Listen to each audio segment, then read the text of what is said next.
Russia Ukraine మధ్య కొనసాగుతున్న యుద్ధానికి ముగింపు లభించేలా కృషి చేయాలని భారత్కు అమెరికా విజ్ఞప్తి చేసింది. రష్యాతో ఉన్న దీర్ఘకాల బంధాన్ని అందుకు ఉపయోగించుకోవాలని హితవు పలికింది. చట్టవిరుద్ధమైన ఈ యుద్ధానికి ముగింపు పలికేలా రష్యా అధ్యక్షుడు పుతిన్తో మోదీ మాట్లాడాలని కోరింది.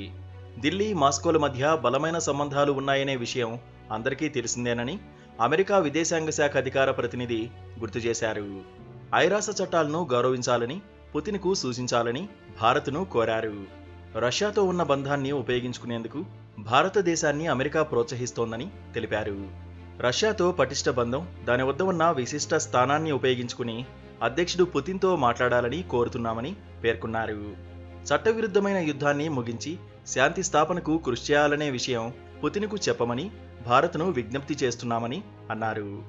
ఐరాస నిబంధనలను గౌరవించాలని, ఉక్రెయిన్ ప్రాదేశిక సమగ్రత, సార్వభౌమత్వాన్ని గౌరవించాలని ఆయనకు సూచించాలని కోరారు. భారత్తో తమకు సత్సంబంధాలు ఉన్నాయని, అందుకే ఈ విషయంపై నిరంతరాయంగా ఒత్తిడి తెస్తున్నామని తెలిపారు. అయితే ఇటీవల రష్యా పర్యటనకు వెళ్లిన ప్రధాని మోదీ పలు ద్వైపాక్షిక అంశాలపై పుతిన్తో చర్చలు జరిపారు. 9 కీలక రంగాల్లో సహకారానికి ఇరు దేశాధినేతలు అంగీకారం తెలిపారు. 2030 నాటికి రెండు దేశాల మధ్య $100 బిలియన్ వాణిజ్యం లక్ష్యంగా నిర్ణయించారు. మరోవైపు మోదీకి రష్యా అత్యున్నత పౌర పురస్కారాన్ని పుతిన్ అందజేశారు. అయితే ఇరువురి మధ్య జరిగిన శిఖరాగ్ర చర్చల సందర్భంగా రష్యా ఉక్రెయిన్ యుద్ధంపై మోదీ కీలక వ్యాఖ్యలు చేశారు. బాంబులు, తుపాకులు, బుల్లెట్లు శాంతి చర్చలను సఫలం చేయలేవని స్పష్టం చేశారు.